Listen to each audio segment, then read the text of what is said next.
Olá, tudo bem? Estamos começando agora mais um programa Pense Nisso.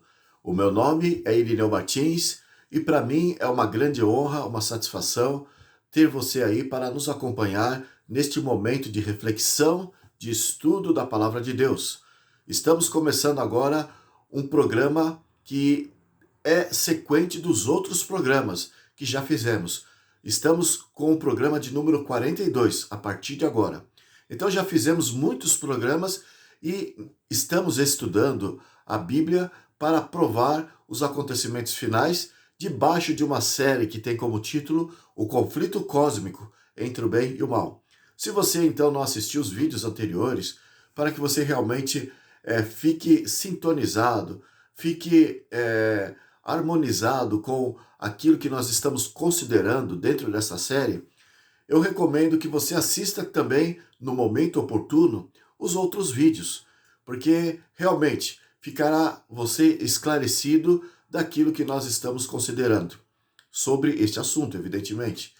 Eu estou com a Bíblia aqui em mãos, em todos os nossos encontros, nós temos como base dos nossos estudos, das nossas considerações, a palavra de Deus.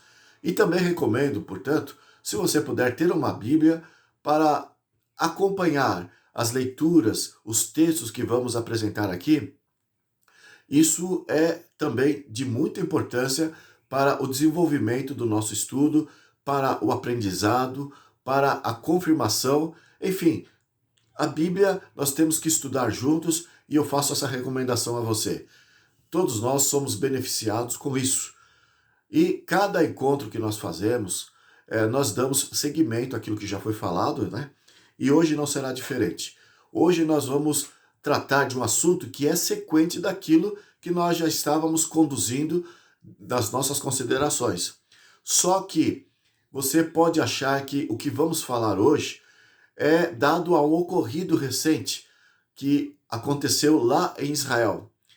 Hoje nós estamos no dia 13 de outubro e no último sábado, no dia 7 de outubro, Israel sofreu um atentado terrorista pelo grupo islâmico, um grupo radical do Egito ali, né? É, e na verdade é um partido político ali do Egito, o Hamas, teve uma investida contra Israel, né? Um ataque de mísseis ali contra Israel e o primeiro-ministro israelense Benjamin Netanyahu declarou guerra contra o Hamas. E de repente nós estamos numa semana, a primeira semana que Israel começou uma guerra ali com o Hamas na parte do sul de Israel, enquanto a parte do norte de Israel, ali na região do Líbano, o grupo terrorista Hezbollah está atacando a parte norte. Então, estamos vivendo debaixo de um conflito ali na Palestina, naquela região, e você pode imaginar, pode pensar que o assunto que nós resolvemos tratar hoje é dado a este ocorrido, mas na verdade não tem nada a ver pelo que aconteceu, porque já estava agendado de falarmos sobre isso, porque de fato Israel, os palestinos, aquela região ali é um foco de tensão global, é um foco de conflito, né? Que tem a ver com o ajuntamento das nações e nós vamos explicar a partir de hoje, já estávamos preparados para falar a partir de hoje sobre o que acontece ali naquela região. Então, o que aconteceu agora no último sábado, dia 7 de outubro, é só uma coincidência. Veio a calhar com aquilo que nós já estávamos programados para falar. A verdade é que todos os evangélicos, os pentecostais, os protestantes em geral, eles olham para Israel e acreditam que Israel vai se recuperar no tempo do fim, Jesus vai voltar agora em breve para pleitear a favor de Israel, e acreditam então, todos esses que pensam desta maneira, evangélicos, pentecostais, protestantes, até os católicos, na verdade, eles acreditam que Israel vai se levantar como nação e cumprir uma profecia que, de acordo com a interpretação deles, essa profecia diz que Israel vai se tornar uma nação poderosa e Jesus vai reinar em Israel e vai estabelecer o seu domínio a partir de Israel lá na Palestina. Então eles olham algumas profecias do Velho Testamento, todos esses grupos religiosos, esses cristãos, e fazem esta interpretação. E eles estão colocando os seus holofotes, dado esta interpretação, estão colocando ali direcionados para o que acontece lá em Israel. E agora, depois deste ocorrido ali, este conflito de guerra que começou ali no último sábado, eles estão agora especulando de como que vai desenvolver a profecia, porque eles acreditam, de fato, que Israel continua sendo o povo que Deus predestinou para ser o seu povo. E nós já havíamos pensado em falar sobre isso antes desse ocorrido, conforme eu disse aqui, para mostrar que é um equívoco este tipo de visão da profecia. Na verdade, existem muitas profecias do Velho Testamento que, se você ler tais profecias de modo isolado, não comparando o contexto daquilo que está se dizendo, ao ler assim de forma isolada, dá a entender de fato que Israel vai se levantar, é o povo de Deus, e Jesus vai se estabelecer ali em Israel, em Jerusalém, e vai dominar o mundo a partir daquele ponto da terra. Mas esta visão é quando se lê a Bíblia de forma incorreta, deixando de comparar o contexto do que o assunto está dizendo. E hoje nós vamos, a partir de hoje, nós daremos continuidade também no próximo encontro, e assim nós vamos ter alguns encontros para esclarecer mais e mais a ideia sobre o povo de Israel, como que Deus considera e considerou lá no passado o povo de Israel, para dizer que era um povo seleto, para dizer que era um povo escolhido, e a Bíblia traz respostas a respeito. Mas é necessário que se entenda que o povo de Israel não é mais o povo de Deus, como estão dizendo por aí, como estão interpretando as profecias. E vamos usar o nosso tempo para esclarecer este fato. Bem, eu gostaria então de introduzir isso, dando uma pincelada apenas do que está lá em Daniel capítulo 9, dos versos 24 ao verso 27. Porque se extrai desta profecia a ideia de que Israel vai se levantar no tempo do fim, e as guerras que acontecem ali é um preparo para que Israel sobrepuja as outras nações, vença as outras nações. Mas esse texto que está lá em Daniel 9, 24 a 27, ele é mal interpretado pelas igrejas em geral. O que diz esses versos ali de Daniel 9? Ali, o anjo Gabriel se apresentou ao profeta Daniel e falou de um período de 70 semanas para o povo de Israel. 70 semanas estão determinadas sobre o seu povo e a sua santa cidade, a tua santa cidade. E assim ele vai desenvolvendo o assunto, falando sobre esta profecia a respeito de Israel, falando para o profeta Daniel.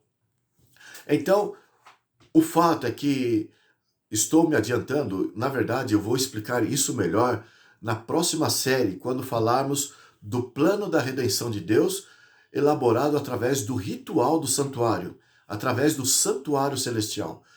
Na próxima série, nós vamos falar sobre este assunto e vamos explicar de forma mais detalhada, nos aprofundar mais na explicação desta profecia.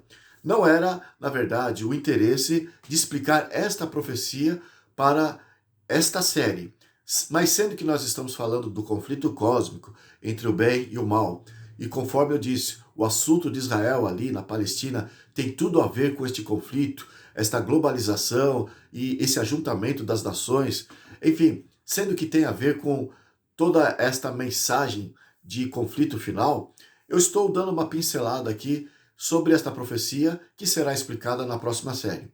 Mas o que o anjo disse para Daniel, em resumo?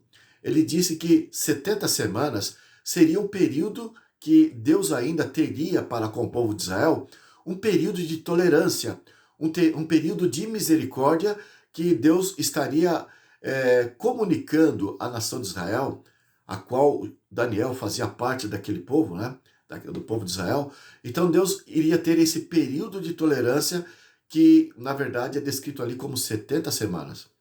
E ali dá um começo, o começo para começar a computar, começar a calcular o período desde quando começa até onde finaliza. Esta profecia de Daniel, de 70 semanas, evidentemente, por ser profecia na Bíblia, possui uma linguagem simbólica, porque temos aí de 70 semanas 490 dias, mas na linguagem simbólica, um dia equivale a um ano.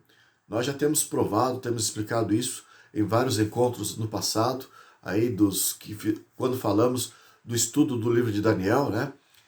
Um dia equivale a um ano em profecia. Então, ao invés de termos 490 dias das 70 semanas, temos ali 490 anos. Então, preste atenção. O anjo Gabriel disse para Daniel que estava preocupado com a sorte de Jerusalém. Ele estava ali no cativeiro babilônico, longe de Jerusalém, e ele queria saber se ainda Deus tinha um prestígio para com aquele povo. Deus ainda estenderia sua misericórdia sobre aquele povo. Estava ali na Babilônia porque era um povo rebelde, havia pisado nas leis de Deus, virado as costas ao Senhor e agora estava pagando ali em terra estrangeira, na Babilônia, e Daniel queria saber se ainda Deus iria ter misericórdia para com aquele povo. Foi aí que o anjo veio ali no capítulo 9, a partir do verso 24, para abrir a mente de Daniel de que Deus ainda teria um tempo especial para com o povo de Israel. E disse, olha, você terá ainda, o seu povo, Jerusalém, terá ainda 490 anos de oportunidade, de misericórdia da parte de Deus. A questão é, misericórdia para quê? Para ser o povo que Deus ainda usaria para iluminar o mundo com a mensagem de salvação. Porque Deus, quando chamou Israel, chamou para que fosse um povo missionário na terra. Colocou o povo de Israel naquele ponto geográfico da terra, ali no Oriente Médio, para que tanto as pessoas da Europa, da Ásia e da África, que fosse transitar comercialmente passando por aquelas terras, ao passarem por Jerusalém, que se encontra ali no centro desses 3 continentes, pudessem ver a prosperidade, pudessem ver o crescimento da nação de Israel, e aquilo iria fazer com que Israel testemunhasse das bênçãos de Deus para todas as nações. Então Deus, de propósito, colocou o povo de Israel naquele local justamente para que Israel fosse uma bênção para o mundo. Em Êxodo capítulo 19, o versículo 6, Deus, você encontra ali nesse capítulo até o verso 6, Deus dizendo para Israel que ele seria colocado ali para que fosse uma nação que servisse como sacerdote para as outras nações. Então ali Deus, em vários outros textos também, Deus deixa bem claro qual era o seu propósito para com Israel. Mas Israel era negligente, Israel era omisso, Israel era rebelde, Deus enviou profetas e eles rejeitaram, até que eles tiveram que ir para a Babilônia.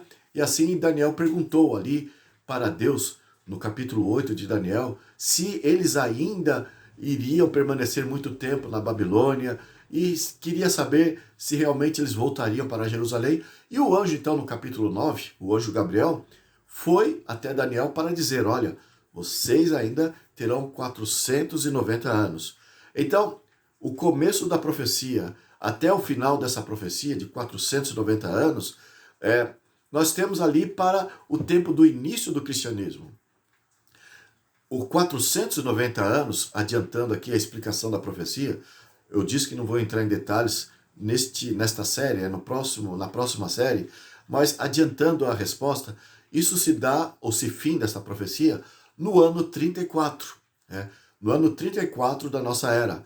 E justamente no ano 34 é que Estevão foi apedrejado, porque ele era um discípulo de Cristo, um seguidor de Cristo, e neste momento os outros cristãos que ficaram amedrontados com a violência dos judeus contra os cristãos, eles fugiram de Jerusalém. Eles se espalharam para outras terras, para outros territórios, e assim começou a pregação através deste acontecimento, dessa rejeição de Israel. Finalmente, essa rejeição final, a última oportunidade do povo de Israel se deu ali, findando os 490 anos. A partir dali, então, o evangelho passou a ser pregado para outras pessoas. O apóstolo Paulo, na perseguição dos cristãos ali, ele caiu do cavalo, diz a história ali sobre o apóstolo Paulo, que era um perseguidor, tornou-se então um missionário ali, depois da queda do cavalo, teve uma experiência com Deus, e ele se tornou o apóstolo dos gentios, e ele falou muito nos seus escritos, nas suas epístolas, como que ficou a situação de Israel a partir de então, né? A partir do momento em que os judeus rejeitaram a última mensagem, a última oportunidade que tiveram, e foi no ano 34. Em Atos capítulo 8, a partir do verso 1, você encontra ali este ocorrido ali do espalhar dos cristãos depois do apedrejamento de Estevão. Mas o fato é que a profecia dos 490 anos terminou ali. O apóstolo Paulo faz menção de que o povo judeu, de fato, deixou de ser a nação seleta, o povo que Deus usou para que pudesse cumprir os seus propósitos, e Jesus estabeleceu o cristianismo para dar sequência à missão que Israel deveria ter assumido, né? Então Jesus formou o cristianismo, os cristãos, assumiu o lugar, a posição dos judeus. O propósito de Deus ter escolhido um povo foi única e exclusivamente para que pudesse servir de missionários para os outros povos. É por isso que ficou muito bem substituído os judeus pelos cristãos. É sobre isso que o apóstolo Paulo trata nas suas epístolas quando toca no assunto da questão do povo de Israel com os gentios. E nós vamos analisar isso a partir de hoje e nos outros encontros também. Mas ainda na consideração da profecia das 70 semanas, nós temos a verdade de que esse período se findou e é um período ininterrupto, é um período completo, do começo ao fim da profecia. Temos aí um período completo de 490 anos, que é as 70 semanas. É um período que Deus concedeu a sua misericórdia, o seu perdão para Israel, mas fim deste período, não teve mais como Deus continuar com aquela nação, porque o perdão de Deus não é incondicional. Depende também da aceitação daquele que recebe o perdão. Israel, então, foi resistente ao apelo divino, ao chamado para o arrependimento, e não houve como continuar sendo Israel o povo de Deus. Mas qual que é o problema desse assunto que tem a ver com o acontecimento agora com Israel ali na Palestina nos dias de hoje? Acontece que tudo começou, na verdade, o desvio sobre o que a Bíblia diz a respeito, começou quando, a partir do ano de 1517, Martinho Lutero, ele lançou o protestantismo, criou a reforma protestante ali, a partir da Alemanha, e aquilo se estendeu para outros países ali, e ele mostrou como que a Igreja Católica, como que o líder da Igreja Católica, o Papa, havia se desviado com grande intensidade daquilo que Deus diz. Se desviou muito daquilo que Deus diz.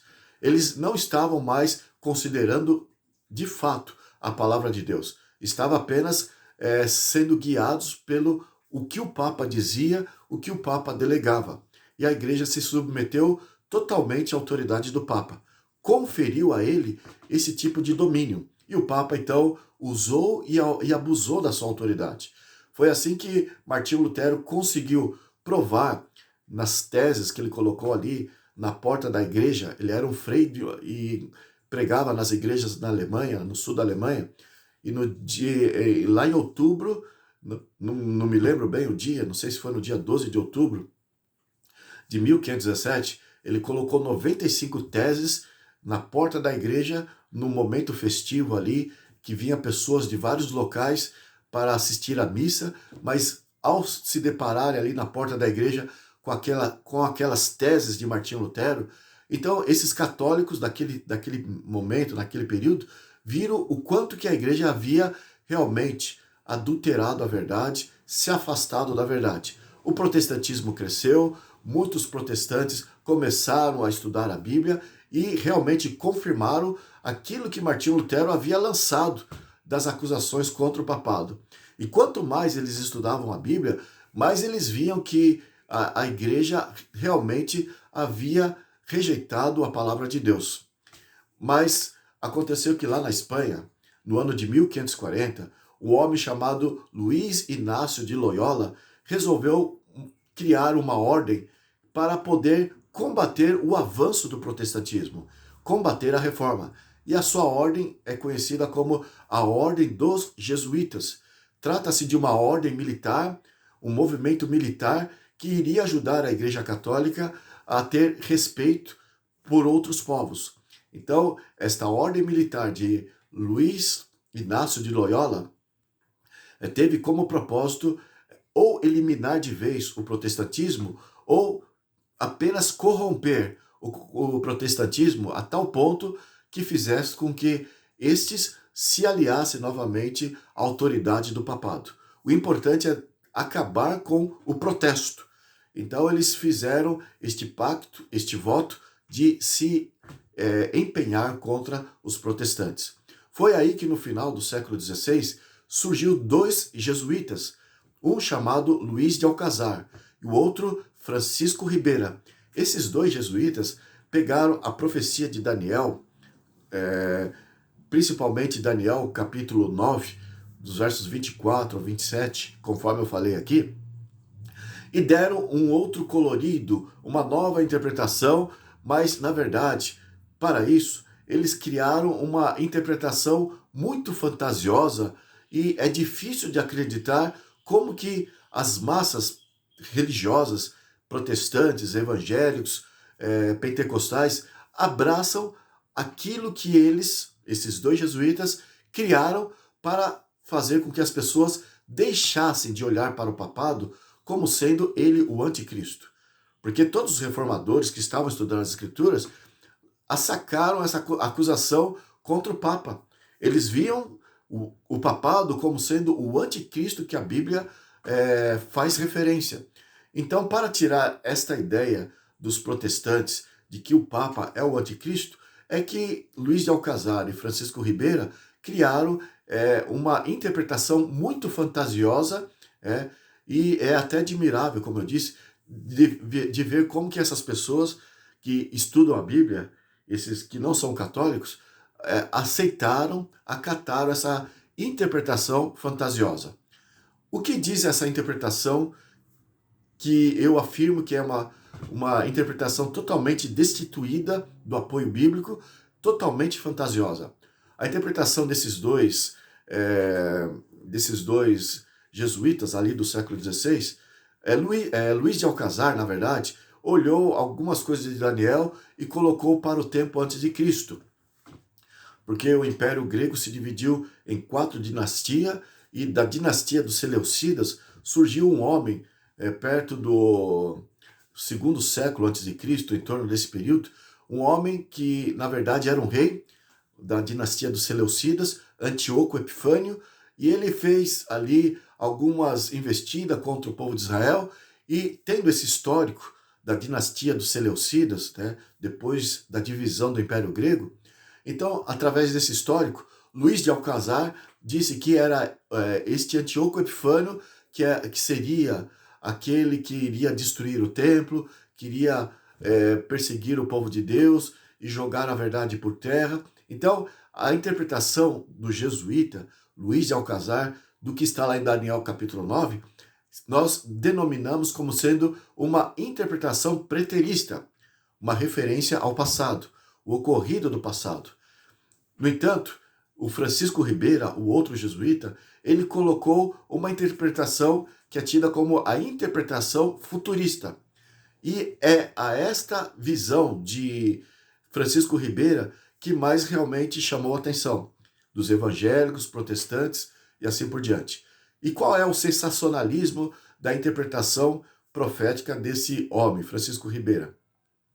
Ele separou as 69 semanas da profecia de Daniel 9, a partir do verso 24 em diante, ele separou as 69 semanas para o passado, como tendo acontecido lá antes de Cristo, e pegou, conforme Luiz de Alcazar defendeu, e pegou a última semana, ele fez uma cirurgia, cortou a profecia, que na verdade ela não oferece nenhuma ideia para isso, ela não é cortada, então, mas ele resolveu cortar e colocou a última semana da profecia para completar 70 semanas, ele colocou a última semana para o tempo do fim, para pouco antes da volta de Jesus.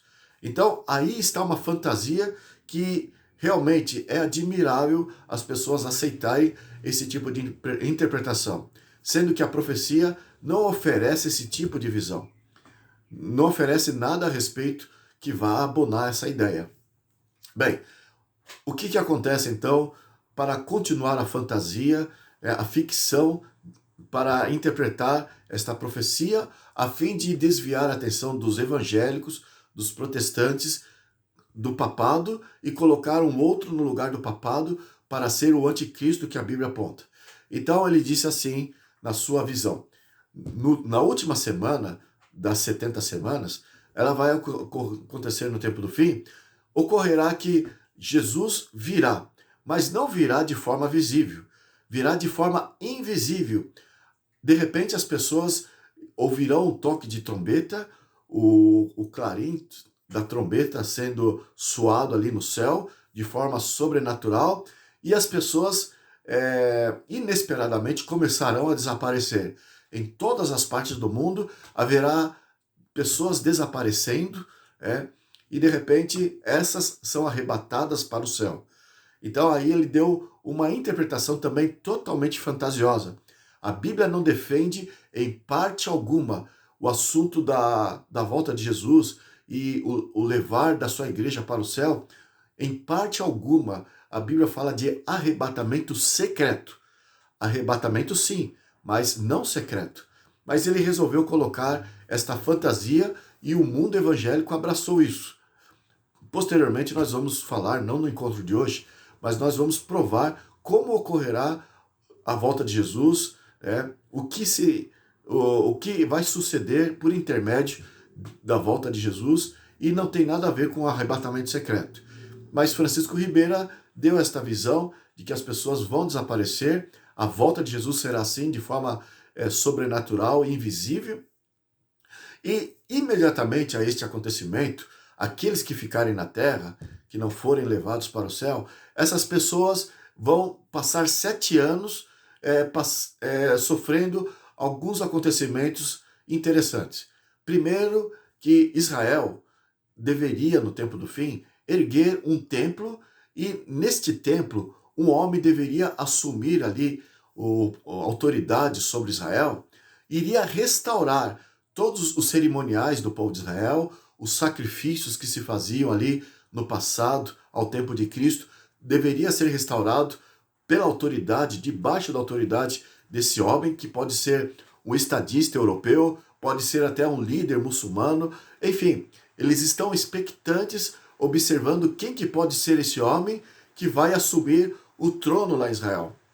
Então, durante 3 anos e meio, depois do arrebatamento secreto, este homem assumiria lá o trono, a igreja, o templo em Jerusalém, iria fazer com que o povo de Israel fosse restaurado nos seus cerimoniais, mas depois de 3 anos e meio, ele iria se voltar contra Israel, iria fazer com que as nações inimigas procurassem eliminar Israel da face da terra, se tornaria o inimigo ferrenho do povo de Israel e iria forçar o mundo a adorar a ele mesmo, a sua imagem, iria criar uma situação ali de pânico total, uma situação de terror em todo o mundo. Enfim, 3 anos e meio de paz a favor de Israel e depois 3 anos e meio de tormenta, de tribulação, e o mundo todo iria passar por isso, E é essa a interpretação totalmente fantástica, totalmente fictícia, criada por Francisco Ribeira. E, curiosamente, aceita pelo mundo evangélico. Eles pregam isso no púlpito, procuram ensinar os seus líderes, ensinam os seus fiéis a crerem nesse absurdo. Eu digo absurdo porque não tem apoio nenhum da Bíblia esse assunto. Enfim, esse homem seria o anticristo que a Bíblia tem apontado. E as igrejas abraçaram essa ideia, né? Mas tendo findado este período de 7 anos, 3 anos e meio, mais 3 anos e meio, Jesus regressaria a este mundo com a igreja que foi arrebatada e de repente se instalaria lá em Jerusalém, iria pleitear a favor de Israel, vencendo todos os inimigos de Israel, vencendo este anticristo, e assim Jesus iria estabelecer o seu reino na terra, fazendo cumprir o que você encontra lá em Apocalipse capítulo 20. Então, é muito curioso, é muito fantástico, é muito sensacionalismo para nós entendermos o porquê que os evangélicos, os que andam com a Bíblia debaixo do braço, que andam pregando, usando a Bíblia nas suas pregações, aceitaram essa fantasia que Francisco Ribeira lançou para o mundo, extraindo a última semana, e colocando a última semana da profecia de Daniel 9 para o tempo do fim. Essa última semana tem toda esta fantasia e, com isso, o resultado disso, o mundo evangélico, pentecostal, protestante, ter aceito este ensinamento, eles deixaram de olhar para o Papa conforme os protestantes do tempo de Lutero olharam, né? Os reformadores, os estudiosos da Bíblia, aqueles homens sinceros, eles olhavam. Então, eles deixaram de olhar para o Papa como sendo o vilão, como sendo o inimigo que a Bíblia aponta, a besta ou o anticristo. E agora eles estão com seus holofotes voltados para Jerusalém, expectantes a todos os acontecimentos ao redor de Jerusalém e aquilo que aconteceu, conforme eu disse, ali na Palestina, em Jerusalém, da guerra que começou ali entre Israel e o grupo Hamas do Egito, e também do Líbano ali, o Hezbollah, é só o prenúncio de um conflito que vai se avolumar mais e mais e de repente vai dar corpo àquilo que eles dizem. Vão construir ali no Domo da Rocha, vão destruir a mesquita de Omar e vão construir o terceiro templo, de acordo com a interpretação deles, e nesse terceiro templo, que logo logo vai ser construído e vai ali os cerimoniais vão ser restaurados e vai se fazer cumprir a profecia. Então, eles olham de fato alguns textos do Velho Testamento que, se você analisar esses textos isoladamente do contexto, você será propenso a acreditar nessa heresia que eles estão a defender. Porque de fato é uma heresia. Porque quando você olhar de forma verdadeira o que a Bíblia diz a respeito, aí você vai compreender realmente que é uma verdadeira heresia, um verdadeiro desvio teológico daquilo que Deus está a dizer. Então, sem saber isso, eles estão, os evangélicos, colocando a sua visão, os seus holofotes para Jerusalém e estão voltando as costas para o verdadeiro inimigo, que é o papado, e olham hoje para o papado como sendo apenas um líder religioso de respeito, um líder religioso que precisa receber mais atenção, que o que ele diz, na verdade, tem peso, tem o respaldo bíblico, e eles começam a apoiar o papado, porque agora não olham mais o papado como deveriam olhar, de acordo com o que a Bíblia espera que se olhe, como o inimigo usado por Satanás para fazer as pessoas se afastarem de Deus. Então estão se aliando hoje, os ministros evangélicos, protestantes, estão se aliando ao papado, achando que ele é um amigo e agora estão olhando para Jerusalém, esperando que o anticristo venha de lá. Mas veja, hoje nós vamos analisar Paulo explicando isso para a igreja de Roma. Hoje nós só vamos começar esse assunto, vamos dar continuidade no próximo encontro. E, para começar, o assunto que Deus nos passa sobre Israel, quando eles falam ali de Israel ainda, Jesus vir ali na sua terceira vinda ali, né? Porque ele já veio uma vez, ele vai vir de forma sobrenatural do arrebatamento secreto, é a segunda vez, aí eles falam de uma terceira vinda, né? Que é quando ele vier com a sua igreja para pleitear a favor de Israel. Então, esta visão, na verdade, é dizer que Deus predestinou Israel de forma incondicional para ser o seu povo seleto na terra. Mas o apóstolo Paulo, aqui nós vamos começar no encontro de hoje, considerando que Paulo ele explica qual foi a condição de Israel, por que Deus escolheu Israel, e ele começou a falar isso à igreja de Roma. E por que ele usou a igreja de Roma para trazer esse tema para aquela igreja? Porque, conforme nós já dissemos nos encontros passados, Roma, a igreja de Roma, a igreja cristã, olhava para os judeus, teve mais propensão nesse sentido, de olhar para os judeus como sendo eles os responsáveis pela morte de Cristo. Havia então uma visão hostil da parte dos cristãos gentios para com os judeus. E eles queriam se afastar o máximo possível da cultura judaica, dos costumes judaicos, porque eles não queriam se parecer com os judeus. Porque para eles olhavam o cristianismo totalmente separado do judaísmo.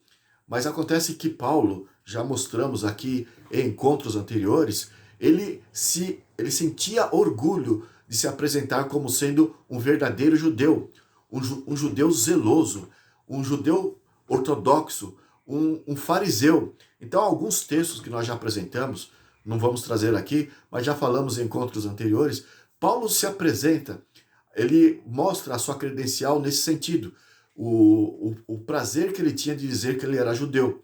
Então, ele se via preparado para orientar se realmente os costumes judaicos haviam caducado ou não.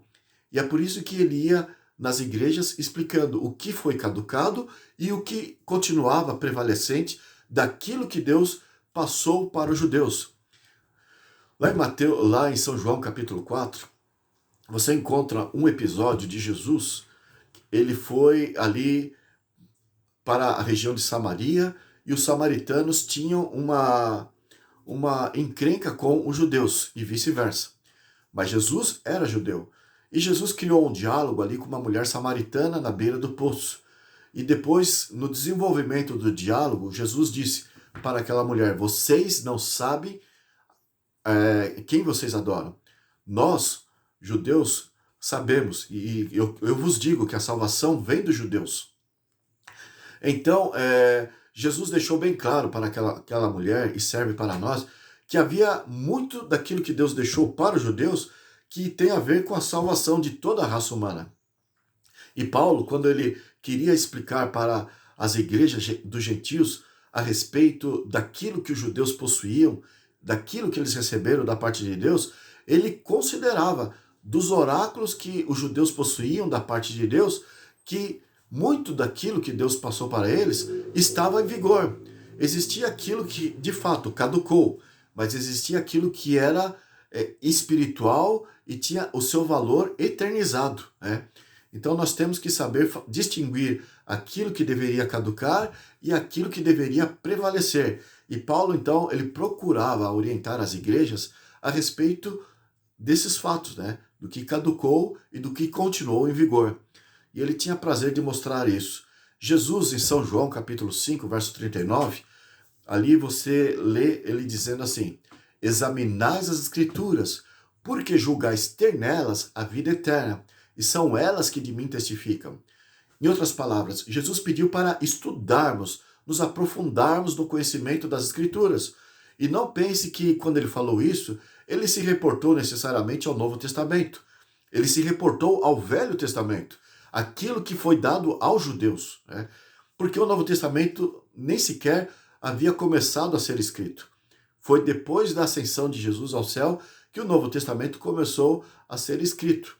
Mas quando Jesus falou essas palavras, ele falou então sobre os ensinos do Velho Testamento, a lei e os profetas, o Torá, aquilo que estava na mão dos judeus. E ele falou, porque delas a nossa salvação tem a ver com aquilo que está as Escrituras ensinando. Então Paulo, ele era o portador desta verdade. Ele sabia mostrar aquilo que era apenas temporário, passageiro, dos ensinos para os judeus e daquilo que deveria perdurar. E vamos então ver isso em Romanos capítulo 9. Hoje vamos analisar isso. Para o próximo encontro nós darmos sequência. Vamos também usar o capítulo 10, o capítulo 11 do livro de Romanos, porque o apóstolo Paulo, ele falou com os romanos muito sobre a questão dos judeus, porque eles eram preconceituosos. Eles não queriam se igualar, conforme eu disse aqui, como outros povos também, mas os romanos eles eram mais acentuados nesse sentido de querer se distanciar dos costumes judaicos para não se parecer com os judeus. E é por isso que Paulo ele se demorou mais para essa igreja falando sobre a situação de Israel. Qual era a pretensão de Deus para com os judeus e por que Deus escolheu aquele povo ali e colocou naquele ponto geográfico da terra. Então ele explica isso para os romanos. A igreja de Roma, na verdade, na questão de preconceito aos judeus, nesse distanciamento dos costumes judaicos, daquilo que diz no Velho Testamento, eles eram talvez os mais acentuados, os mais acérrimos inimigos dos judeus nesse sentido, esse preconceito que tinha contra eles. Tanto é que foi de lá que o bispo de Roma, para se desviar o máximo possível dos ensinos da Bíblia, ele começou a aderir gradativamente os costumes pagãos, os costumes dos romanos, os costumes que eles tinham ali fora dos ensinos da Bíblia. E ali foi se transformando, com o passar do tempo, naquilo que a Igreja Católica realmente se formou, se transformou. Numa igreja cristã e pagã ao mesmo tempo, um paganismo cristianizado. Então a Igreja Católica, que é lá de Roma, do Império Romano, se desenvolveu rapidamente nesta direção, justamente porque eles tinham mais propensões a olhar de forma preconceituosa contra os judeus. E Paulo, na verdade, foi ali em Roma, encontrando esta visão deles, esse preconceito deles, se demorou em falar, instruindo aquele povo sobre a situação dos judeus. Então vamos começar aqui. Abra a tua Bíblia, veja lá no capítulo 9 de Romanos, Paulo começa assim, verso 1. Digo a verdade em Cristo, não minto, testemunhando comigo no Espírito Santo a minha própria consciência. Tenho grande tristeza e incessante dor no coração, porque eu mesmo desejaria ser anátema, separado de Cristo por amor aos meus irmãos, meus compatriotas segundo a carne. Como eu disse, ele era um judeu orgulhoso de ser judeu. Então ele vai explicando aqui o que acontece. Verso 4. São israelitas, pertence-lhes a doação e também a glória, as alianças, a legislação, o culto e as promessas. A propósito, antes de dar continuidade, quando ele fala aqui as alianças, eu quero abrir um parênteses do nosso assunto, porque essa semana mesmo eu vi um pastor de uma igreja X, uma igreja aí que guarda o domingo ao invés de guardar o sábado, e esse pastor estava acusando os guardadores do sábado, dizendo que os guardadores do sábado se fiam no fato de que no Velho Testamento Deus falou da sua lei e do seu sábado da sua lei, me refiro ao decálogo, como sendo a sua aliança. Mas ele estava desdenhando e ele argumentou dizendo que não era só os 10 mandamentos ou o sábado que Deus considerou ali com o povo de Israel como sendo a sua aliança. A circuncisão com Abraão, Deus considerou como sendo a sua aliança para com os povos, E ele até usou de chacota dizendo, por que os guardadores do sábado também não fazem circuncisão? Porque se o assunto é considerar aliança com o povo do passado, a circuncisão também foi uma aliança que Deus instituiu para com seu povo, assim como o sábado e os 10 mandamentos. E ele começou a desdenhar, fazendo chacotas contra os guardadores do sábado, usando esse argumento. Lá Deus também, no passado, sobre o arco-íris, depois do dilúvio, Deus reconheceu o arco-íris como uma aliança. E alguns cerimoniais com o povo ali foi tido como uma aliança no Velho Testamento. Então, ali ele desdenhou, dizendo que o povo que guarda o sábado hoje deveria obedecer todas essas alianças, deveriam considerar e se submeter a todas as alianças. Mas, na verdade, o apóstolo Paulo, ele, conforme eu disse, ele explicou aquilo que era transitório, aquilo que era passageiro em termos de aliança, em termos de pacto, acordo da parte de Deus com o seu povo, e aquilo que deveria vigorar, né?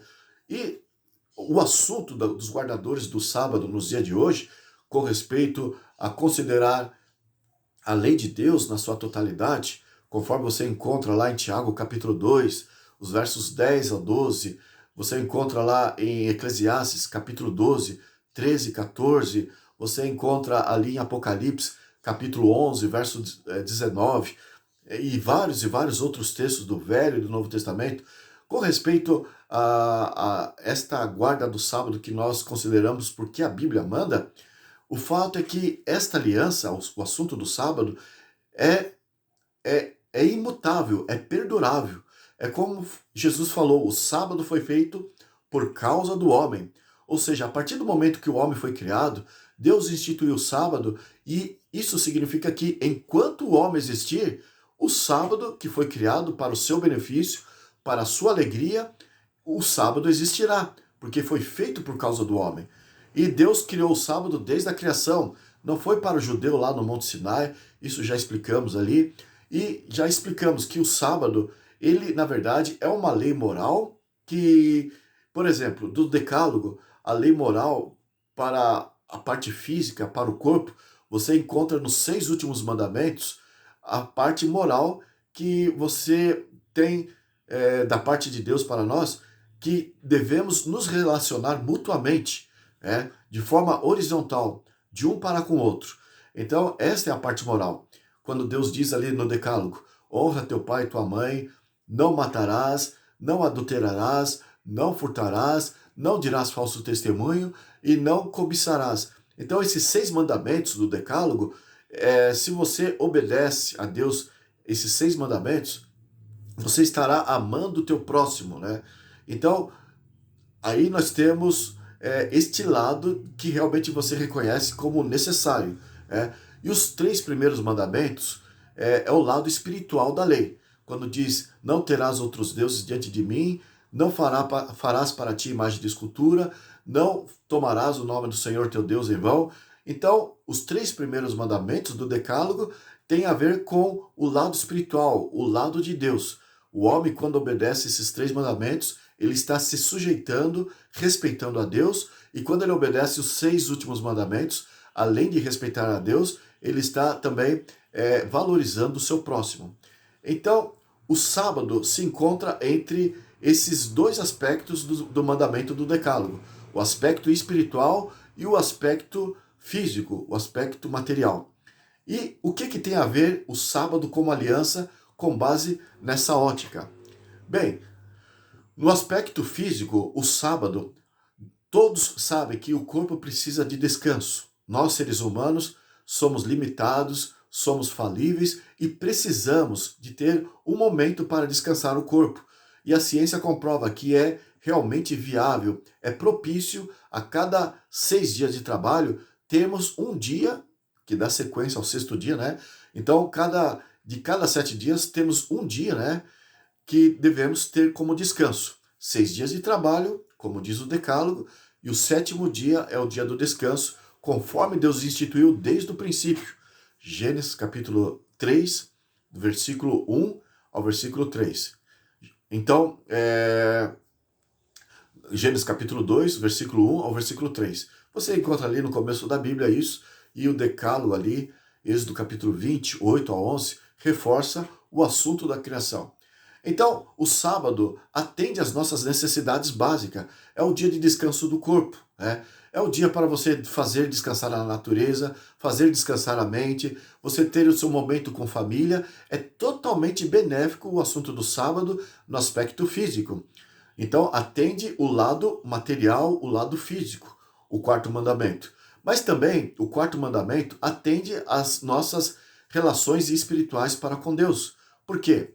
A partir do momento que Deus exige que guardemos o sétimo dia da semana, e não o sexto dia, o primeiro dia, mas ele estabeleceu um dia definido da semana para se guardar. Então, a partir dessa posição de Deus inquestionável, Deus não quer que o homem decida por si qual que deve ser o dia para se descansar. Então, quando Deus estabelece de forma definitiva, absoluta, o dia de guarda, aí nós vemos então o lado espiritual da coisa. Nós vemos que precisamos guardar porque Deus mandou, porque Deus ordenou, não porque nós entendemos o que devemos fazer por nós. Nós entendemos que se Deus mandou e Ele é a autoridade, então, se submetermos a Deus, nós vamos obedecer. É assim que funciona. Assim como Deus lá no Jardim do Éden pediu para o casal não comer do fruto, eles não deveriam questionar Deus, simplesmente obedecer. Então, essa submissão tem a ver com uma aliança espiritual. Deus mandou e eu obedeço. Eu não preciso de explicações do porquê. Então, se Deus mandou guardar o sétimo dia, o homem não precisa estar arrumando argumentos. Ah, mas eu trabalho 6 dias aí, começando de quarta-feira, então vou descansar na quinta. Ah, eu trabalho 6 dias, começando de segunda, então vou descansar no domingo. Isso é rebeldia. Se desviar daquilo que Deus foi absoluto. Ele pediu o sétimo dia da semana, exigiu isso do povo judeu, cobrou isso do povo judeu, e isso é eterno. Então, essa aliança do assunto do sábado aqui, e eu estou dando um parênteses muito comprido do nosso assunto, mas é para deixar bem claro aquilo que já temos provado, analisado sobre o sábado bíblico, que as igrejas em geral procuram virar as costas, procuram argumentar, se explicar para guardar o primeiro dia da semana, mas não existe também para isso nenhum apoio bíblico. É pura rebeldia e Deus não aprova essa conduta da parte de ninguém. Enfim, o apóstolo Paulo ele começou a explicar para a igreja de Roma que havia coisas que Deus instituiu com o povo judeu, né? E eles deveriam ver, analisar, e ele se fez orgulhoso aqui, se apresentou com orgulho, dizendo que fazia parte desse povo, né? Dessas alianças que Deus havia feito para com o povo, mas ele explica a respeito dessas alianças. Vamos continuar aqui. Romanos 9, verso 4. São israelitas, pertence-lhes a doação e também a glória, as alianças, a legislação, o culto e as promessas. Então veja, Paulo ele está restaurando aos olhos da igreja de Roma aquilo que é de importante que Deus confiou para Israel e deve prevalecer para os cristãos. O versículo 5. Deles são os patriarcas e também deles descende o Cristo, segundo a carne, o qual é sobre todos, Deus bendito para todos sempre. Amém. Enfim, em outras palavras, Paulo está explicando aquilo que Jesus passou para a mulher samaritana. Conforme eu disse aqui, né? A salvação vem dos judeus. E ele está ampliando. Muitos dizem, a salvação é só Jesus, a pessoa de Jesus, e crendo em Jesus e ponto final. E os ensinos, as doutrinas, as advertências, as admoestações, as profecias do Velho Testamento, tudo aquilo que Jesus falou, examinais as Escrituras, porque julgais ter nelas a vida eterna.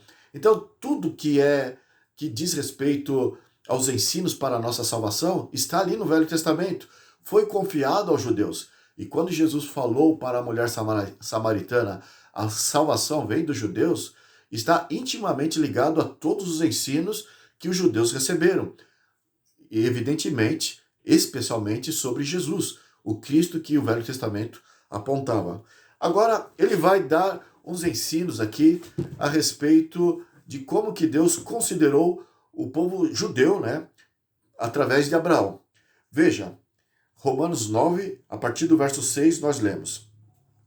E não pensemos que a palavra de Deus haja falhado, porque nem todos os de Israel são, de fato, israelitas. Por que ele está falando isso? Porque Paulo já havia pregado que o povo de Israel havia perdido o privilégio de ser a nação luz do mundo.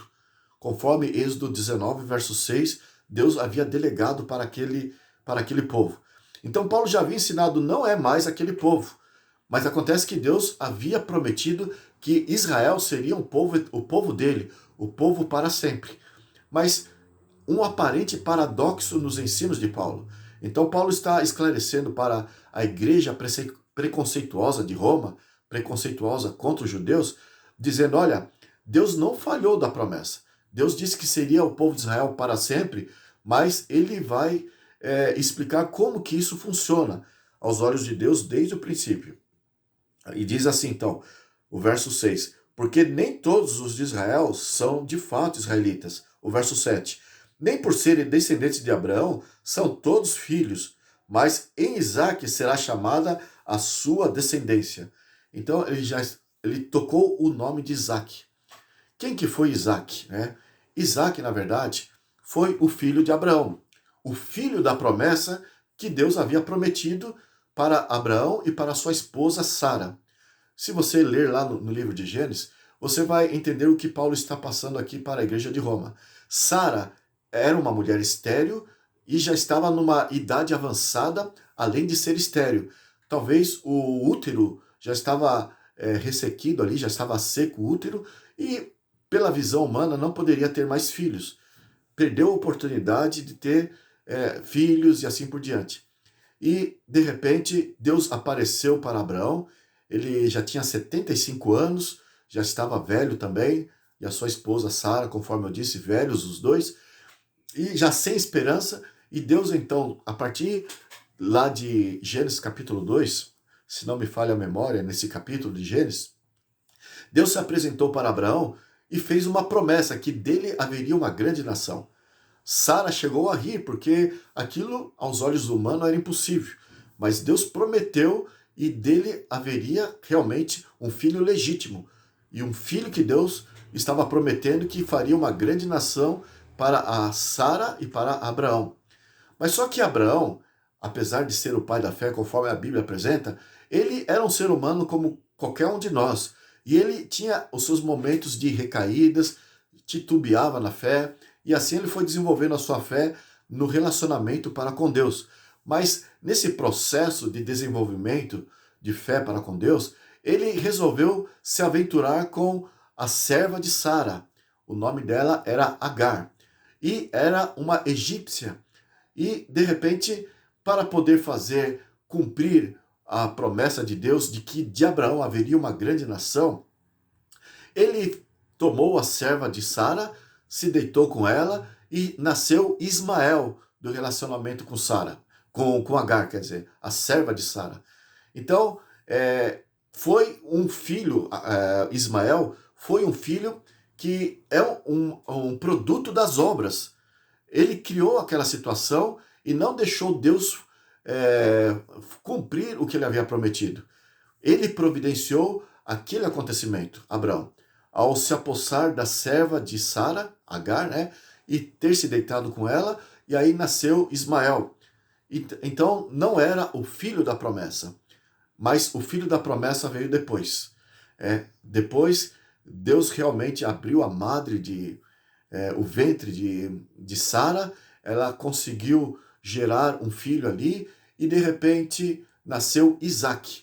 Então, Isaque, sim, de acordo com a história da Bíblia, é o filho da promessa, é o filho da fé. Mas Ismael é o filho das obras. Então Deus não aceitou Ismael para ser exemplo daquele ato, de Abraão, porque Abraão deveria esperar Deus fazer acontecer. Então, Isaque foi o filho da promessa, quanto, no caso, Ismael já não foi. E é por isso que o apóstolo Paulo aqui, em Romanos capítulo 9, para explicar como que funciona aos olhos de Deus aqueles que fazem parte do povo de Israel, daqueles que fazem parte de forma legítima aos olhos de Deus, aqueles que fazem parte do seu povo, ele usou aqui no final do verso 7 o nome do Isaque e não do Ismael. Em Gênesis capítulo 17, verso 20, ali você vai ler que Deus não rejeitou Ismael. Deus fez com que esse filho de Abraão, por parte de Agar, a egípcia, nascesse uma grande nação. Deus também abençoou esse filho de Abraão, que era Ismael. mas este não era o filho da promessa. E são os palestinos que existem ali ao redor de Jerusalém e, na verdade, são descendentes de Agar, são os egípcios, hoje são os árabes que ali existem, mas, na verdade, aqueles povos, tanto de Israel, o povo de Israel, como os árabes ali, são irmãos, descendentes desde o tempo de Abraão e se desenvolveram naquela região. O fato que o apóstolo Paulo, para explicar sobre o verdadeiro povo de Deus, ele está falando isso aqui em Romanos 9, ele usou Isaac como exemplo. Então, o final do verso 7, Romanos 9, verso 7, ele diz assim: em Isaac será chamado a tua descendência. E o verso 8 ele continua: isto é, estes filhos de Deus não são propriamente os da carne, mas devem ser considerados como descendências dos filhos da promessa. Porque a palavra da promessa é esta: porque por esse tempo virei e Sara terá um filho. Então, Paulo, para explicar para os romanos a respeito daqueles que realmente são tidos aos olhos de Deus como seu povo, ele começa a explicar que desde o princípio, mesmo antes de surgir o povo de Israel, ali com Abraão, Deus já considerou os filhos da fé. Este exemplo de Abraão, por ter nascido Isaac, porque depois Abraão ele se arrependeu por ter dado aquele passo, ter se adiantado na geração que ele queria, Então, Abraão se arrependeu, aí sim nasceu Isaac. E Paulo, o apóstolo Paulo aqui está explicando, esses sim são os descendentes, e ele usou aqui porque ele deu um exemplo da fé, representa o filho da fé. Assim são os filhos de Deus. Romanos 9, o verso 10 até o verso 13, nesses versos, aqui ele fala sobre um outro homem que ele dá exemplo também sobre quem são aqueles que Deus considera como seus filhos. O filho, ou seja, o povo de Israel verdadeiro. Então, a partir do verso 10 nós lemos: e não ela somente, Sara, mas também Rebeca, ao conceber de um só Isaque, nosso pai.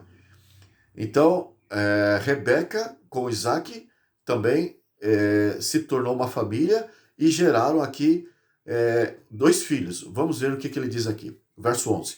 E ainda não eram os gêmeos nascidos, nem tinham praticado bem ou mal, para que o propósito de Deus quanto à eleição prevalecesse, não por obras, mas por aquele que chama.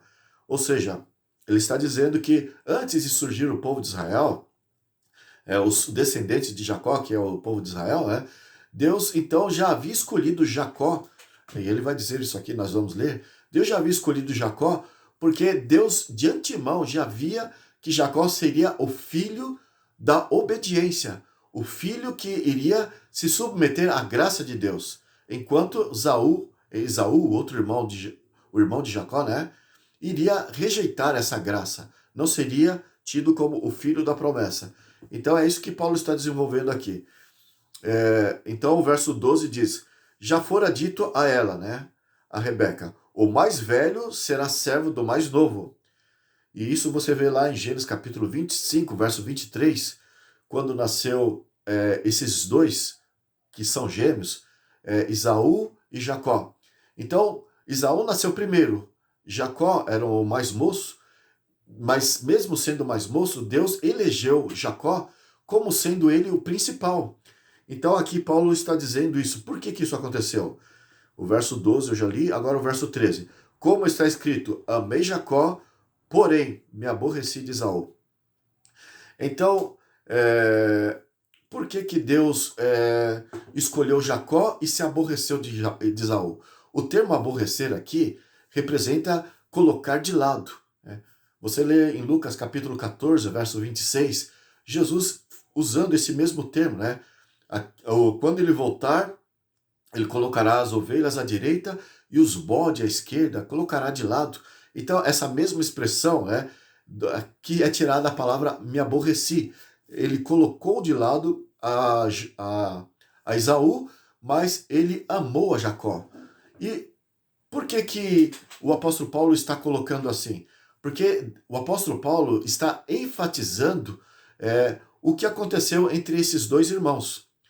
É, de antemão, Deus, sabendo na sua onisciência como eles iriam se comportar, tudo que eles fariam na vida deles, então, desde o nascimento, Deus valorizou mais Jacó, porque Deus é onisciente, e desprezou, aborreceu Esaú.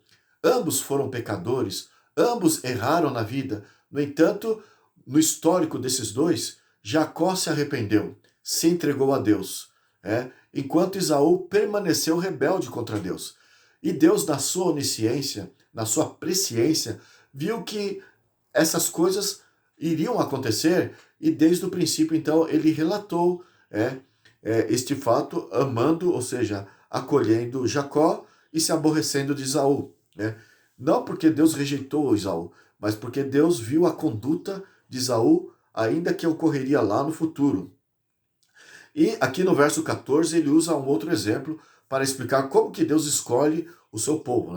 Então, conforme Isaac é o filho da promessa, e Abraão se submeteu à graça de Deus e nasceu Isaac como filho da promessa, e então Deus escolheu Isaac e os descendentes de Isaac como sendo aqueles que aceitam a promessa, se submetem à voz de Deus, e assim Deus escolhe o seu povo que tem esta conduta. E aqui ele usou o caso de Jacó, que também se colocou debaixo do cajado de Deus, se arrependeu, e Deus usou Jacó para ser um exemplo daqueles que serão o povo de Deus. E Paulo está colocando isso.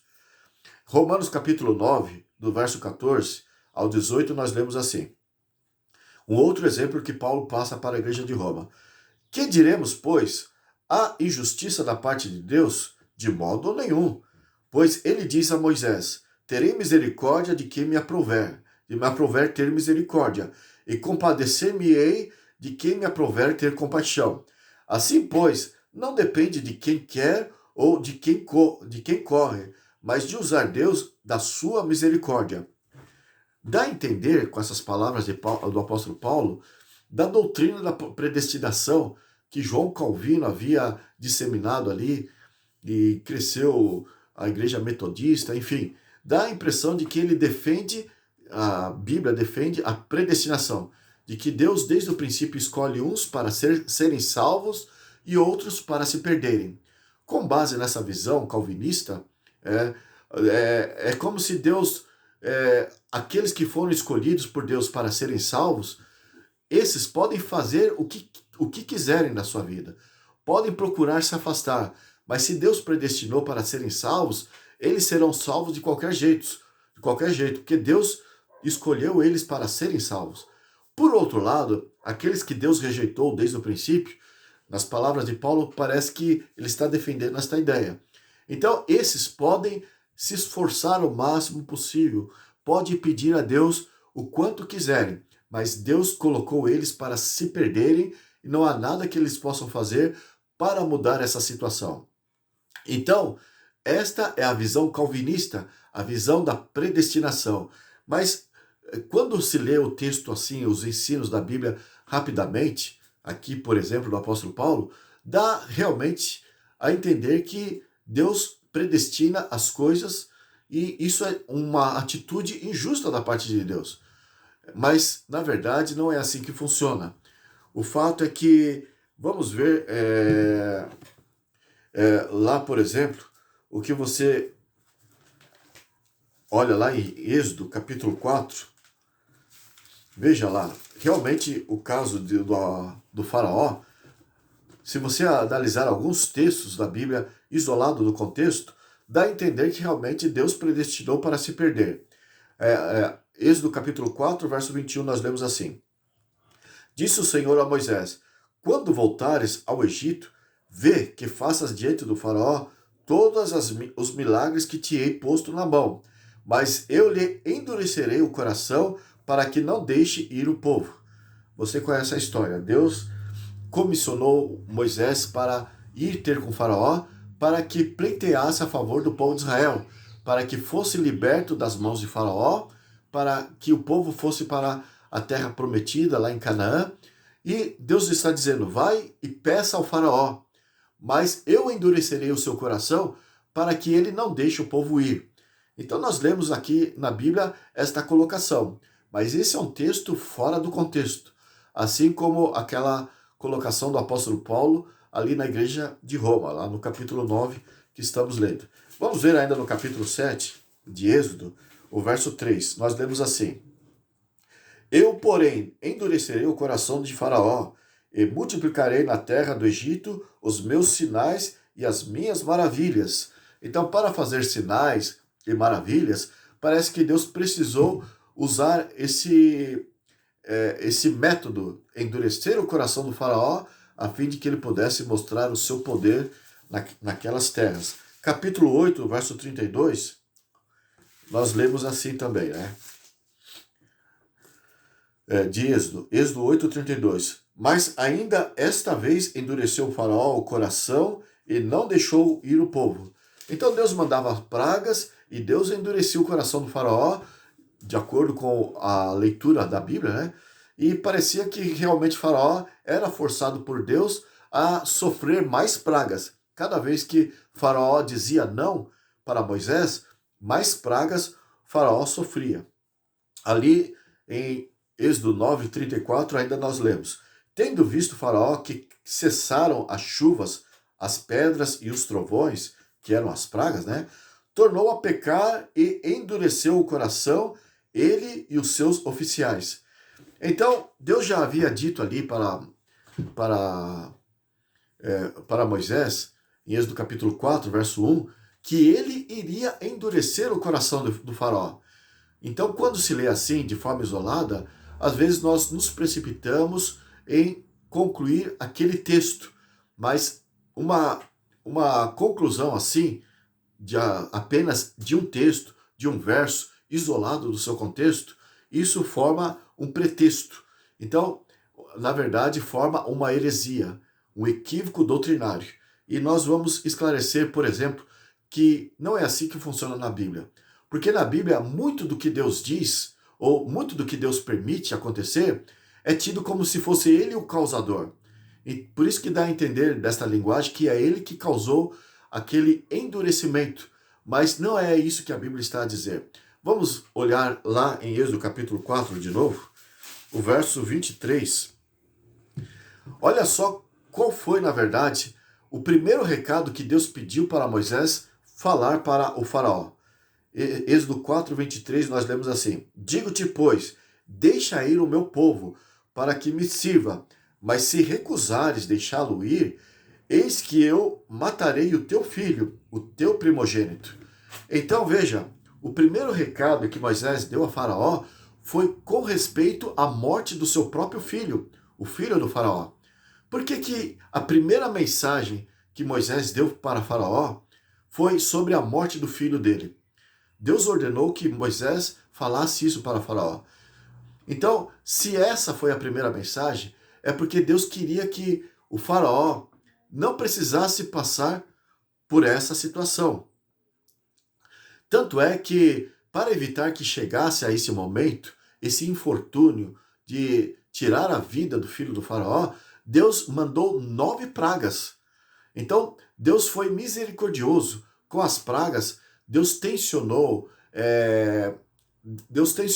fazer com que Faraó temesse a Deus, reverenciasse a Deus, reconhecesse o seu poder, soubesse que ele é um Deus que não estava para brincadeira. Então, para evitar o pior, Deus mandou a primeira praga, a segunda praga, a terceira praga, mas não era para ser assim. Era só para que Faraó entendesse desde o princípio que no final da sua rebeldia, o seu filho iria morrer.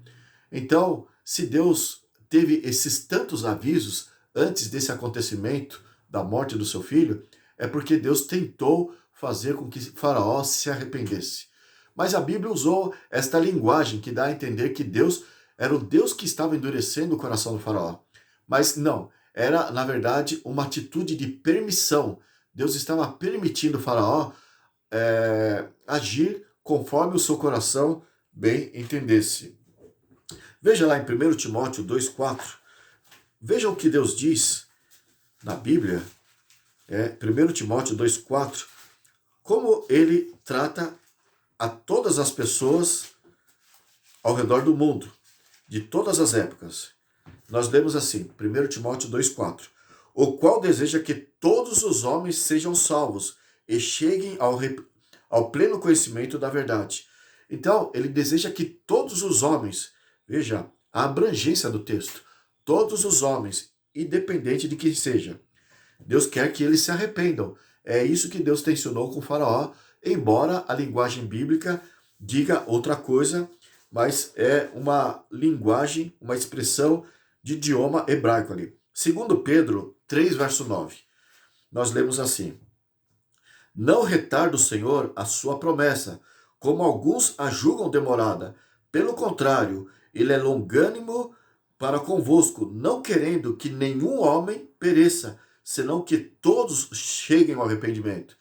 Então, Deus, ele estende o seu tempo de misericórdia, ele é longânimo, ele é tolerante, e ele faz apelos ao coração, ele procura mostrar qual será as consequências final daquele caminho de rebeldia que o homem procura defender, resiste à palavra de Deus, e aquilo tem consequências trágicas.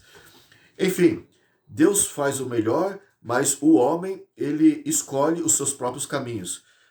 Deus procura salvar. Eclesiastes 7, verso 29, nós lemos assim, Eis o que tão somente achei, que Deus fez o homem reto, mas ele se meteu em muitas astúcias. Em outras palavras, Deus deu capacidade do homem fazer as suas escolhas. Deus deu poder para o homem, como você encontra lá em Gênesis, no capítulo 4, quando Caim intentou contra Abel, Deus deu capacidade para ele resistir àquela tentação. Caim estava com desejo de derramar o sangue do seu próprio irmão. E lá em Gênesis capítulo 4, sobre este acontecimento, Deus fala para Caim, o pecado jaz às portas, e sobre ele dominarás. Em outras palavras, Deus fez o homem reto, deu capacidade dele discernir o certo do errado e fala ao coração do homem para que o homem não cometa o erro. Então procura apelar o homem para que o homem ande no caminho da justiça, da retidão. Mas o homem espontaneamente escolhe o caminho da injustiça. Enfim, o fato é que lá em São João, capítulo 3, verso 16, nós lemos o verso áureo da Bíblia, porque Deus amou o mundo de tal maneira que deu seu Filho unigênito, para que todo aquele que nele crê não pereça, mas tenha a vida eterna. Então Deus, ele quer que o homem, antes de mais nada, se arrependa dos seus pecados, dos seus maus caminhos, e é isso que ele trata aqui. O Romanos capítulo 9, verso 17, vamos continuar o que Paulo está explicando para a igreja de Roma ali. O verso 17 diz, porque a Escritura diz a Faraó, para isto mesmo te levantei, para mostrar em ti o meu poder e para que o meu nome seja anunciado por toda a terra. Em outras palavras, Paulo está dizendo que Deus ergueu o Faraó ali, deu poder para eles dirigir o Egito, para ser o Faraó do Egito, para que o seu nome pudesse ser glorificado na terra. Mas, olhando então a explicação de Paulo aqui, de como ele elege e como ele rebaixa, como ele recusa alguns, dá a entender, olhando de forma rápida, que Paulo está defendendo a predestinação. Na verdade, aqui, para que o nome de Deus fosse glorificado, evidentemente Deus não precisaria fazer com que Faraó negasse a sua ordem de liberdade do povo de Israel, para que o Egito sofresse todas aquelas pragas, para que o filho do faraó morresse, e finalmente o próprio faraó morresse, o seu exército fosse exterminado ali no Mar Vermelho. Não precisaria acontecer todas essas tragédias com o povo egito para que o nome de Deus fosse glorificado. Porque se Faraó tivesse se submetido a Deus, desde o princípio, o nome de Deus seria glorificado do mesmo jeito. Seria talvez até de uma forma até melhor, porque Faraó iria propagar o nome de Deus, iria engrandecer o nome de Deus, reconhecendo a sua autoridade, e Deus, de qualquer forma, seria glorificado. Mas não foi por bem, foi por mal. E Paulo está passando aqui esta visão de como que Deus escolhe aqueles que se submetem a ele. Ou não é por bem, ou se não é por bem, então é por mal. E aqui ele discorre nos seus ensinos de que as pessoas que são eleitas por Deus, ou de um jeito ou de outro, são escolhidos. O povo de Israel foi escolhido, né, de forma pacífica, porque Deus olhou para Abraão e escolheu o povo de Israel da geração de Abraão. Foi por bem. Mas ele explica aqui, o apóstolo Paulo, que através da rebeldia de Israel, conforme eu contei aqui, né, o apedrejamento de Estevão, a rejeição dos profetas por parte do povo de Israel, do povo judeu, então a rejeição deles, o endurecimento do coração deles, que também foi o motivo que o cristianismo se espalhasse entre os gentios, porque, conforme eu disse, né, através do apedrejamento de Estevão, os cristãos temerosos das consequências de continuarem vivendo ali em Jerusalém, se espalharam e foram pregar aos gentios. Então, Deus elege os gentios através da desobediência.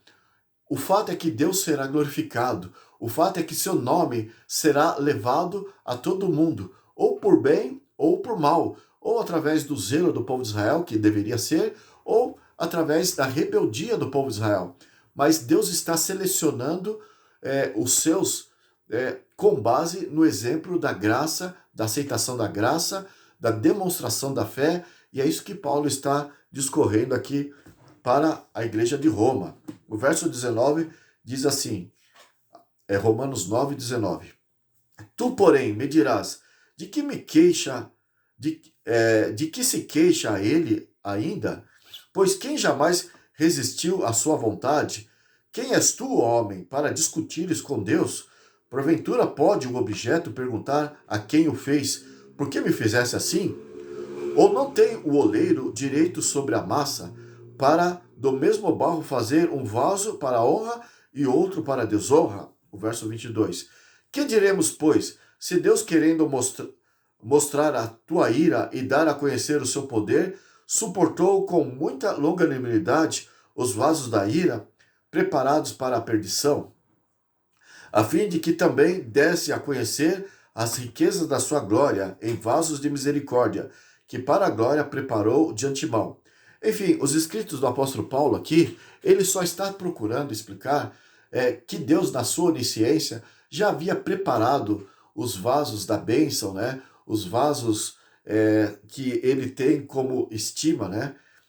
De antemão, no caso, usou Isaac, depois usou Jacó, e de antemão escolheu essas pessoas e exaltou essas pessoas, porque Deus é onisciente. E ele quer passar essa informação com base nessa visão futurística que ele tem. É uma maneira de explicar das suas atitudes do passado. Então, por que Deus escolheu, foi dito, foi profetizado ali, ao nascer Jacó, por exemplo, que ele seria acima do seu irmão mais velho, Esaú? Por que Deus profetizou? Deus estava selecionando de forma arbitrária, de forma injusta, Jacó e desmerecendo Esaú? Não, é porque Deus é onisciente e viu no futuro as atitudes de Jacó a favor de Deus e as atitudes de Esaú contra Deus. Com respeito a Isaac, o primeiro mencionado por Paulo aqui na sua explicação sobre o povo de Deus, o verdadeiro Israel de Deus, por que ele usou aqui Isaac? No capítulo 9, verso 7. Né? Por que ele explicou falando de Isaac? Para dizer que Ismael, irmão de Isaac, não foi o fruto da fé de Abraão, mas Isaac foi fruto da fé, foi fruto da obediência, da submissão de Abraão. Então, para explicar dos descendentes que Deus separaria para ser o seu povo, então ele usou Isaac, dos descendentes de Abraão, porque ele é um exemplo da fé, daqueles que iriam vir como resultado da fé. E são esses que Deus seleciona para serem o seu povo. E aqui ele explica, evidenciando este fato, né? Vamos ver aqui no capítulo 8, o verso 29, explicando essa onisciência de Deus. Romanos 8, verso 29. Porquanto os que de antemão conheceu, também os predestinou. Veja, de antemão, né, na sua onisciência, na sua presciência, então os predestinou para serem conformes à imagem do seu Filho, a fim de que ele seja o primogênito entre muitos irmãos.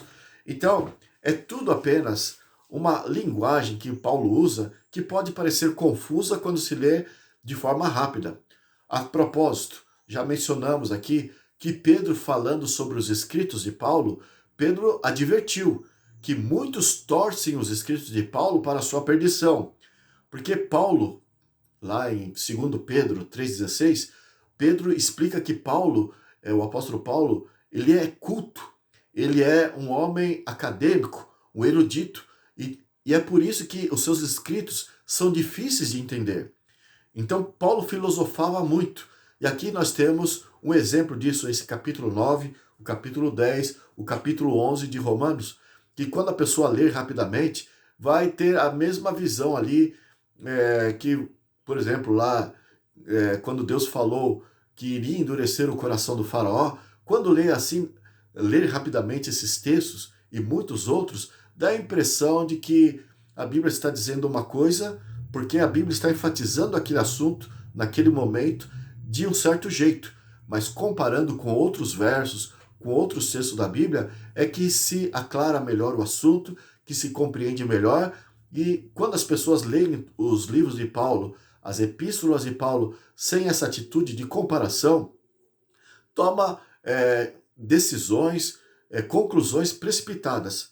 Então Pedro advertiu e muitos iriam se manter nas suas conclusões precipitadas para a perdição. E aqui então Paulo está, na verdade, explicando o assunto da predestinação, mas de forma correta. Deus predestina aqueles que voluntariamente escolhem lá no futuro, e Deus de antemão coloca como se fosse escolhido esses. Quando ele fala lá em Mateus 24 dos próprios eleitos, os próprios escolhidos, é nesse sentido, que ele sabia desde o princípio aqueles que iriam ser fiéis, e desde o princípio Deus sabia aqueles que iriam ser infiéis. Em Apocalipse 13, verso 8, fala de todos aqueles que vão adorar a besta, aqueles que não têm seu nome escrito no livro da vida desde a fundação do mundo. Lá em Apocalipse 17, verso 8 também, fala a mesma coisa. Então, dá a entender alguns versos que Deus predestinou pessoas para realmente se perderem e outras para se salvarem. E não há como o homem alterar esse decreto divino. Mas o apóstolo Paulo, apesar de colocar as palavras dando a entender assim, mas na verdade, comparando os seus escritos com outros ensinos da Bíblia, nós vemos que não funciona desse jeito. Veja lá em Ezequiel, capítulo 18, por exemplo. Ezequiel 18, o versículo 4, Deus diz assim: Eis que todas as almas são minhas, como a alma do Pai, também a alma do Filho é minha. A alma que pecar, essa morrerá. Veja, Deus colocou uma condição. Alma significa pessoa. Nós já explicamos aqui em encontros anteriores. Então não é um ser etéreo, um espírito translúcido que sai do corpo ali. Tanto é que dizem que a alma não morre, esses que acreditam que o corpo tem um espírito que na morte esse espírito se desprende e vai para algum lugar. E eles dizem que a alma não morre. Mas aqui já está dizendo, aqui só para lembrar o que já falamos, né? Pegando esse gancho aqui, já explicamos que a alma morre, né? Porque a alma é o ser, é o indivíduo. Gênesis 2, verso 7.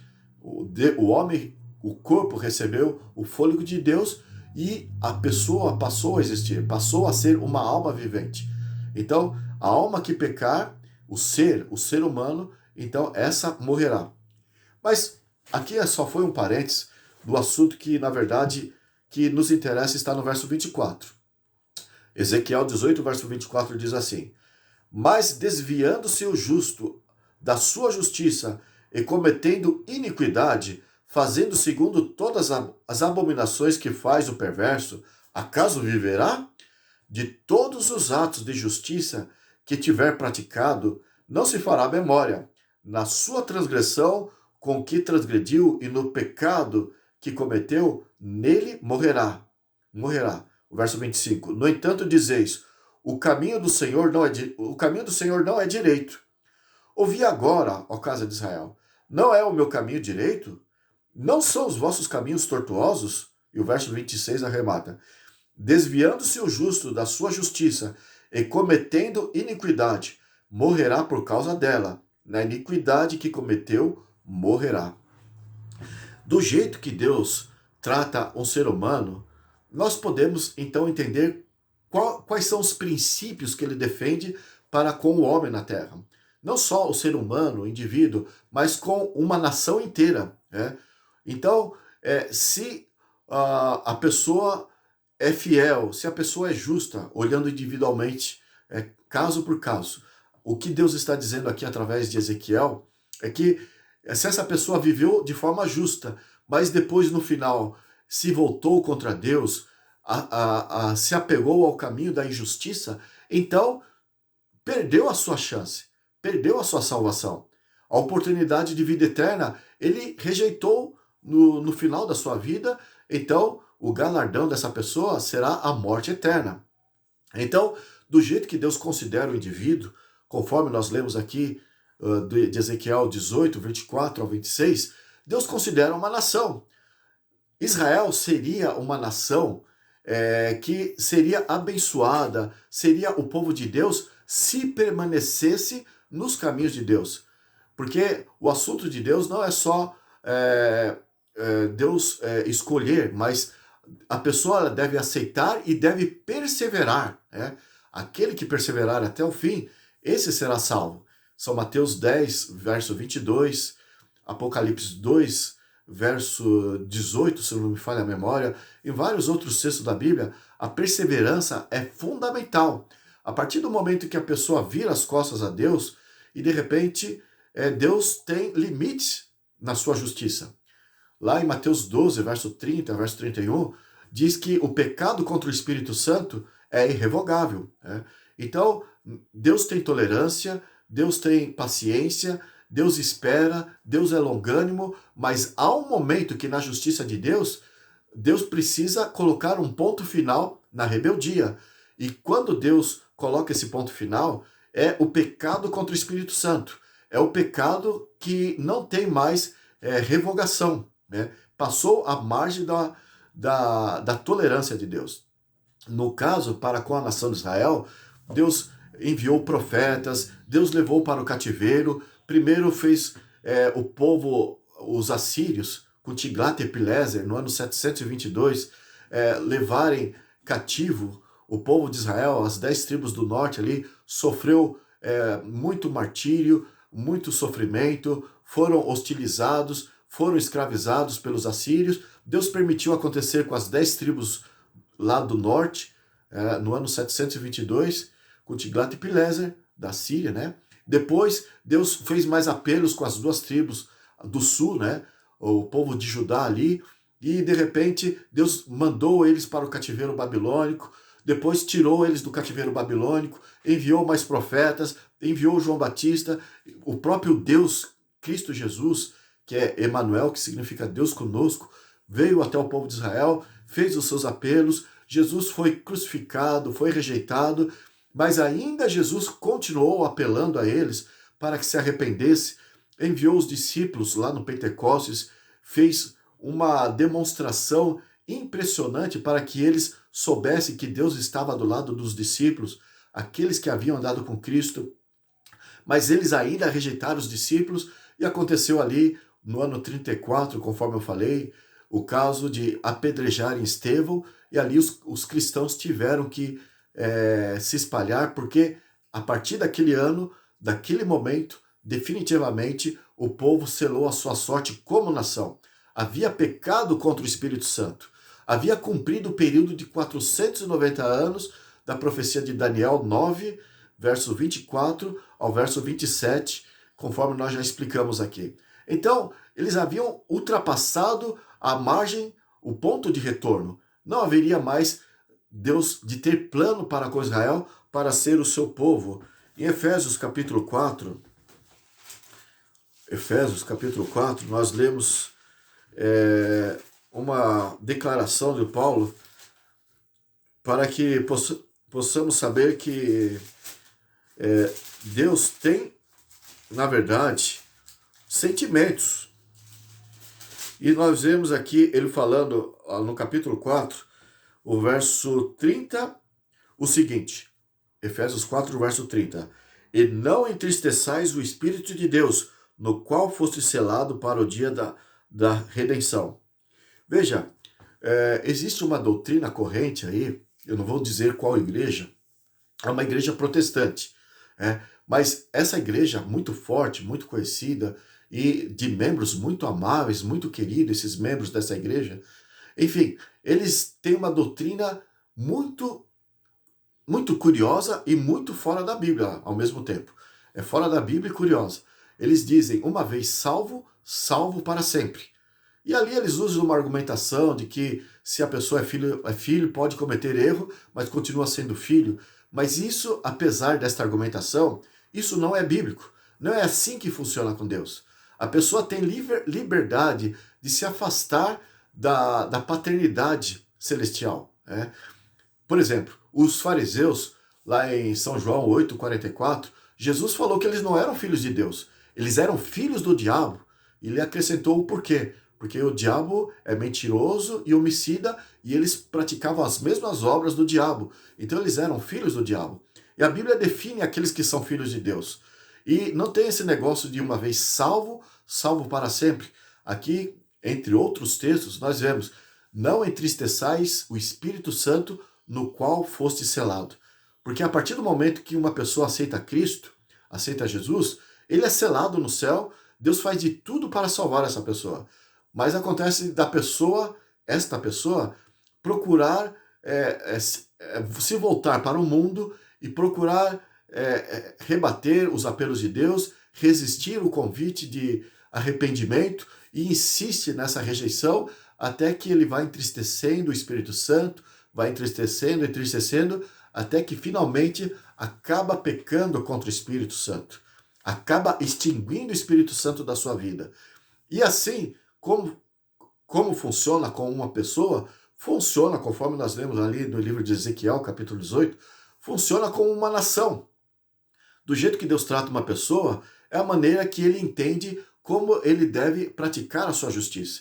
Ele não concedeu, portanto, o povo de Israel como seu povo de forma incondicional.